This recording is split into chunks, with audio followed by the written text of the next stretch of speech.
எல்லாருக்கும் வணக்கம். ஆனா ஹிப்ஹாப் தமிழா இப்போ என்ன தெய்வீக முகம். நீங்க கோயம்புத்தூர்ல ஒரு நாள் ஃபுல்லா உட்காந்தீங்க, நைட்டு ஏன் கிளம்பி போயிட்டீங்க, உங்களுக்கு ஏதாவது ப்ரெஷரா? எந்த ப்ரெஷரும் கிடையாது. நான் வந்து எல்லாரும் வந்து நீங்க பயப்பட்டுட்டீங்களான்னு கேட்டாங்க. நான் பயப்பட்டுட்டு அங்கிருந்து போல, நான் ரொம்ப புண்பட்டு அங்கிருந்து போயிட்டேன். இதுதான் உண்மை. கோயம்புத்தூர்ல கூட இளைஞர்கள் இவ்வளவு தன்னம்பிக்கையோடு அதுவும் பொறுமையாக போராடியது நான் கிட்டத்தட்ட முதல் நாள் காலையில் அலங்காநல்லூர் இருந்தேன், சாயங்காலம் கிளம்பணும். அடுத்த நாள் சென்னை மெரினா நைட்டு போனோம், அங்கிருந்து கிளம்பணும், கோயம்புத்தூர் போனோம்.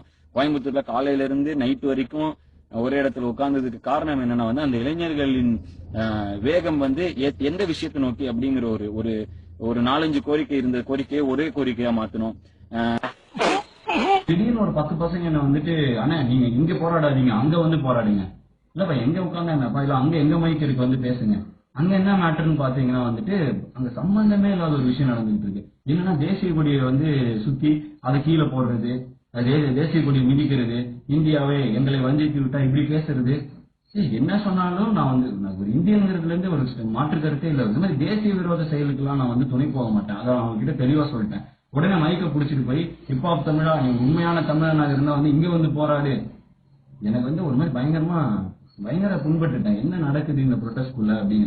அதாவது கோயம்புத்தூர்ல நூதனமான முறையில் ஒரு அமைதி போராட்டம், யாருமே கை தட்டல, யாருமே விசில் அடிக்கல, எல்லாரும் கை இப்படி உயர்த்தி இப்படி அந்த வீடியோ நான் போடுறேன். அதாவது நான் இங்க என்ன சொல்ல வரேன்னா, ஒரு மாணவர் எழுச்சி போராட்டம் இல்ல ஒரு இளைஞர்கள் எழுச்சி போராட்டம் படிச்சவங்க போராட்டம் பண்ண எப்படி இருக்குங்கிற மாதிரி ஒரு விஷயத்த காமிச்சிட்டாங்க. இது ஒரு மிகப்பெரிய சரித்திரம் தான். கோவை நண்பர்கள் புதுசா நிறைய ஃப்ரெண்ட்ஸ் பிடிச்சேன். காலைல இருந்து நைட் வரைக்கும் உட்காந்துருந்தேன், ஊட்டிலாம் ஊட்டிங்க. பக்கத்துல அந்த பொண்ணு பேர் கூட நான் கேட்கல. அந்த பொண்ணுக்கு ரொம்ப ரொம்ப நன்றி. ஏன்னா 2 பக்கம் கையில இந்த பக்கம் போன், இந்த கை எழுதி கோரிக்கையெல்லாம் வாங்கி இதெல்லாம் பண்ணிட்டு இருக்கப்ப ஆனா நீங்க சாப்பிடுங்க அப்படின்னு சொல்லி உண்மையிலேயமா என் கூட போறதுலாம் நான் உண்மையிலேயே எனக்கு தங்கச்சி. இது இந்த விஷயமா களத்துல உட்காந்து நான் பார்த்த விஷயங்களை நான் கத்துக்கிட்டது என்னன்னா உண்மையிலேயே இளைஞர்கள் தெளிவாக இருக்கிறார்கள். யாரும் உள்ள போது குழப்பாம இருந்தா அவங்க ரொம்ப தெளிவா தான் இருக்காங்க. இன்னொரு இடத்துல பாத்தீங்கன்னா ஒருத்தர் மைக்ல கோரிக்கை சொல்றாரு. என்னன்னா மத்திய அரசு இந்துக்களுக்கு மட்டும்தான் இது பண்ணுது, நாங்க முஸ்லிம்கள் இஸ்லாமியர்கள் என்ன இது இந்து முஸ்லிம் பிரச்சனையே கிடையாது. இது இந்த இடத்துல சம்பந்தமான கொள்கைகள் உள்ள கொண்டு பயங்கர ஆன்டி நேஷனலா போயிட்டு இருக்கிற ஒரு விஷயம். அந்த மாதிரி பண்ணோம்னா அந்த அமைப்புகள் தனியா போய் பண்ணலாம். இத்தனை மாணவர்கள் பெற்றோர்களோட லைஃப் அட் ஸ்டேக், அவ்வளவு பேர் அங்க உள்ள வச்சுக்கிட்டு விஷ விதைகளை வெடிப்பது கண்டிப்பா அதுக்கு நான் உடம்பு போக மாட்டேன். இந்த குரூப்ல ஆன்டி நேஷனல் எலமெண்ட் பேசுறாங்க. இந்த ஆன்டி நேஷனல் பாகிஸ்தான் சொல்லுவோம், இந்த வார்த்தைகள்லாம் நீங்க எங்க கேட்டிருப்பீங்க, நல்லா யோசிச்சு பாருங்க. இன்னொரு கேங் முஸ்லிம்ஸ் தான் ஃபுட்டு தராங்க, அவங்கள விடாதீங்க. எனக்கு ஒண்ணுமே புரியல. அப்புறம் சில பேர் நாங்க தான் ஃபுட்டு தருவோம் அப்படிங்கிறாங்க. என்ன நடக்குதுன்னு எனக்கு புரியல. நான் அங்க இருந்து பார்த்தேன். ஒரு 10 மணி இருக்கும், கூட உட்கார்ந்துட்டு இருந்தேன். என் கூட காலையில இருந்து உட்கார்ந்துட்டு இருந்த பசங்க என் கூடவே இருந்தவர். அண்ணா நீங்க நம்மளுக்காக இருக்கணும்னு சொன்னார். அண்ணே தயவு செஞ்சு கிளம்பிடுங்க, அவங்க வேற மாதிரி ஏதோ பண்ணிட்டு இருக்காங்க. 2 வருஷமா நம்ம தானே கேட்டிருக்கோம், நாடாளுமன்றத்துல சட்டமன்றத்துல எல்லா பக்கமும். அப்புறம் அது நீங்க இந்துத்துவ தானே சும்மா சொல்லணும், கூச்சப்படக்கூடாது. பிஜேபி காரதான் நீங்க கண்டுபிடிக்கலாம். இப்ப நம்ம எல்லாரும் ஜெயிச்சிட்டோம், போராட்டத்தில் ஜெயிச்சிட்டோம், எல்லாரும் வீட்டுக்கு போயிட்டோம்னு வச்சுக்கோமே. இப்ப மாடு வளர்த்த போறது அந்த விவசாயி தான். மாடை வளர்த்து ஆக நம்ம என்ன சொல்ல வரோம்னா, அந்த விவசாய வாழ்வாதாரம் மேம்படணுங்கிற ஒரு கோரிக்கையில தான் இத்தனை போராட்டத்தையும் நம்ம நடத்துறோம், இத்தனை போராட்டத்தையும் இது பண்றோம். அந்த இடத்துல இருந்து நம்ம டிவியேட் ஆயிடக்கூடாது. ஆக அடுத்து விவசாயம் வாழ்வாதாரம் செழிக்கணும்னா என்னென்னலாம் பண்ணணும் அப்படிங்கிற விஷயத்துல நம்ம இறங்கணுமே தவிர. நான் உண்மையிலே ஒரு தமிழனா சொல்றேன், என்ன பிரச்சனை போராடுறோங்கிறது மறந்துட்டு என்னென்னமோ பேசுறோம். எதோ தீவிரவாதமா எதோ பேசுறோம், மதவாதமா பேசுறோம், அவனை கொல்லணும் இவனை கொல்லணும்னு பேசுறோம். அப்படிப்பட்ட ஒரு போராட்டம் எனக்கு சரியா படல. அதனாலதான் நான் விலகிட்டேன். காலையில இருந்து நான் நைட் வரைக்கும் உட்கார்ந்து இருக்கப்ப கூடவே உட்காந்து ஆள் மாதிரி ஒருத்தருக்கு குழப்பம் பண்ணல, ஒருத்தர் நசுக்கல, நெருக்கல, எதுவுமே பண்ணல. தெளிவா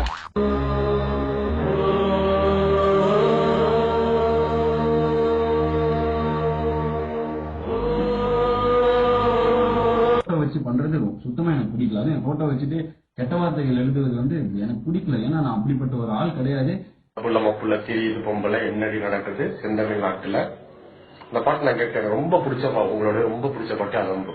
அதை பார்த்தா கூட நீங்க பாரதி, நான் பாரதி அப்படிங்கறதே நான் முடிவு பண்ணேன். நீங்க ஒரு தமிழ் பாரதி சரியா? நான் கூட தான் முண்டாசு கட்டியிருக்கேன், நானும் பாரதி தான். பல விமர்சனங்கள் வரும், கவலை வேண்டாம், பழுத்த மரத்தில் கல்லடி விழும், நாம் நம் இலக்கை நோக்கி செல்வோம். ஐயா, இதுக்கெல்லாம் நான் கவலையே படுறது இல்லை. ஏன்னா வந்துட்டு அப்பெல்லாம் கவலைப்பட்டிருக்கணும்னா வீட்டு விட்டு வந்தப்ப யாருமே எனக்கு ஹெல்ப் பண்ணல, நானா தான் வந்துக்கிட்டேன். எனக்கெல்லாம் இந்த மானம், வெக்கம், ரோசம், சூடு சோறு எல்லாம் என்னைக்காவது கோவப்பட்டு பாத்துருக்கீங்க? இதான் பயப்பட்டியா அப்படின்னு கேக்குறாங்க. பயப்படல, புண்பட்டுட்டேன். அதனாலதான் வந்து நான் வேணாம் பாது அப்படிங்கிற மாதிரி அந்த நிலைமைக்கு தடுத்தாங்க. அப்பா, இது உலக நடிப்புடா. நாளைக்கு வந்து தமிழ் அண்ணா என்ன ஞாபகம் வரும்னா வந்து அவங்க எல்லாம் வந்து ஒரு சிவிலைஸ்டான race. They are not barbarians. They are the most civilized people. அப்படிங்கிற ஒரு விஷயம் தான் வந்து நாளைக்கு தெரியும். ஒரு நல்ல விதையை விதைச்சோம் ஜல்லிக்கட்டுக்காக, நம்ம நாட்டு மாடுகளை காப்பாற்றணும்னு. அந்த விதை விதைச்சு காடு வளர்ந்துருக்கிற இடத்துல இந்த மாதிரி விஷ விதைகளை விதைக்கிறது வந்து எனக்கு சுத்தமா எனக்கு உடன்பாடு இல்லை. அதனாலதான் அப்படியே கோயம்புத்தூர்ல இருந்து கிளம்புனேன். சுத்தமா இது வந்து வேணாம், இதுக்குள்ள இது வரைக்கும் நல்லா போயிட்டு இருந்துச்சு, இதுக்கப்புறம் இது வேற எங்கேயோ போயிட்டு இருக்கு அப்படின்னு ஒரு நண்பர் சொல்றாரு. Kaveri issue, fisherman problem, education, hospital, மக்கள் ப்ராப்ளம், இந்த மாதிரி நிறைய விஷயம் சொல்றாரு. கண்டிப்பா நண்பா, முதல் தடவை நம்ம குரல் எழுப்பியிருக்கோம். என் ஜெனரேஷன்லயோ உங்க ஜெனரேஷன்லயோ இந்த மாதிரி ஒரு பிரச்சனைக்காக நம்ம போராடினதே கிடையாது. இதுதான் முதல் முறை. அதனால வந்துட்டு ஒன்னொன்னா பண்ணுவோம் அப்படிங்கறதான் வந்து என்னுடைய கோரிக்கை. அது மாதிரி இந்த மாதிரி மோடியை வந்து நம்ம இது பண்ணணும், அழிக்கணும் அப்படின்னு சொல்லி அவர் படத்தை போட்டு ஒரு எக்ஸ்மார்க் போட்டு அதுல என்னமோ இந்துத்துவ கொள்கையுடைய மோடி அழிக்க வேண்டும். இது மாதிரி பயங்கர ஷாக்கிங்கா இருக்கு. அப்புறம் அது நீங்க இந்துத்துவான்னு சும்மா சொல்லணும், கூச்சப்படக்கூடாது. பிஜேபிக்காரர் நீங்க கூட்டத்துக்குலாம் சில பேர் பூந்தாங்க, நீங்க இல்ல உங்களை மாதிரி பிஜேபி ஆட்கள் பூந்துருக்காங்க. இதெல்லாம் நாங்க தெரிஞ்சு வச்சதான் கவனிச்சுக்கிட்டு இருக்கோம்.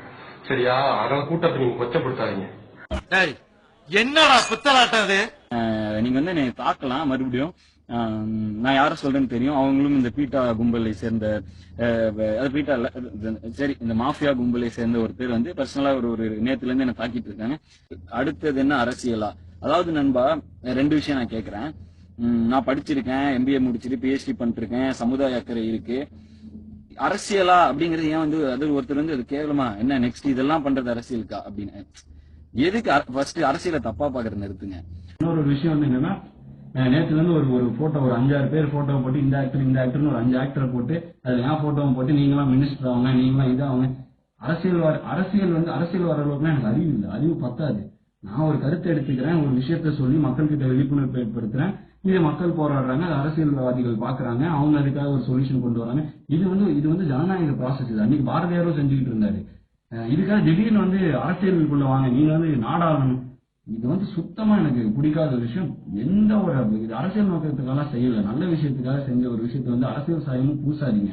அரசியல் நல்லா இருந்தா நாடு நல்லா இருக்கும். அதனால யார் வேணா அரசியலுக்கு வரலாம். எனக்கு அரசியல் வர எல்லா தகுதி இருக்கு. இதுக்காக திடீர்னு வந்து அரசியலுக்குள்ள வாங்க, நீங்க வந்து நாடாளணும், இது வந்து சுத்தமா எனக்கு பிடிக்காத ஒரு விஷயம். எனக்கு அரசியல் வர எல்லா தகுதி இருக்கு. Beautiful, wonderful, marvellous. இது என்ன மாதிரி படிச்சவங்களுக்கு கலைக்கண்ணோட பாக்குறவங்க தான் தெரியும். உங்ககிட்ட இருக்கிறது கலைக்கண்ணா? எங்க கொஞ்சம் காட்டுங்க. No problem. அதே மாதிரி இன்னைக்கு நான் சொல்றது என்னன்னா, எல்லா யங்ஸ்டர்ஸும் பாலிடிக்ஸ்க்கு வரணும். நீங்க வந்து பாலிடிக்ஸா, ஐயோ அரசியலா அப்படின்னு சொல்லிதான் அரசியல் என்ன ஒரு தப்பான தொழில் இல்லையே. அரசியல் தான் ஒரு நாட்டின் எதிர்காலத்தை முடிவு செய்கிறது. அப்ப அதுல யங்ஸ்டர்ஸ் ஏன் வரக்கூடாது? உங்களுக்கு பயமா இருக்குல்ல, மோடி எதிர்க்க கால் புரிச்சி கொல்லப்பட்ட மாதிரி நாமும் கொல்லப்படுவோம் இருக்குல்ல. இஸ்லாமியர்கள் கொண்டுட்டு ஆட்சி கொண்டு சும்மா நடிக்கக்கூடாது. நம்மளுடைய அரசியல்வாதிகளை விட அவர்கள் மோசமானவர்கள். இவ்வளவு பிரச்சனைக்கும் காரணம் பன்னீர்செல்வம் கிடையாது. அவர் மிச்சர் சாப்பிடணும், மோடி தான் மிச்சர் சாப்பிட்டாரு. இப்ப கூட பன்னீர்செல்வம் அவராலும் முடிஞ்ச நடவடிக்கை எடுத்திருக்காரு. மோடி என்ன பண்ணாரு? நாளைக்கு வந்து தமிழ் அண்ணா என்ன ஞாபகம் வரும்னா வந்து அவங்க எல்லாம் வந்து ஒரு சிவிலைஸ்டான race. They are not barbarians. They are the most civilized people. அப்படிங்கிற ஒரு விஷயம் தான் வந்து நாளைக்கு தெரியும். குறிப்பா வந்து இஸ்லாமியர்கள் அப்படி எல்லாம் பேசாதீங்க. அவர்கள் நம்மளுடைய சகோதரர்கள். சரியா? நமக்கு அவர்கள் உணவு கொடுத்திருக்காங்க, இன்னைக்கு கொடுக்கல. இது வந்து போராட்டத்துக்காக வந்து பிரியாணி போட வந்து ஆட்கள் அவங்க கிடையாது. அவங்க தென்னை வெள்ளத்துல இருந்தே பண்ணிருக்காங்க. முதல்ல வந்து அதெல்லாம் புரிஞ்சுக்கோங்க.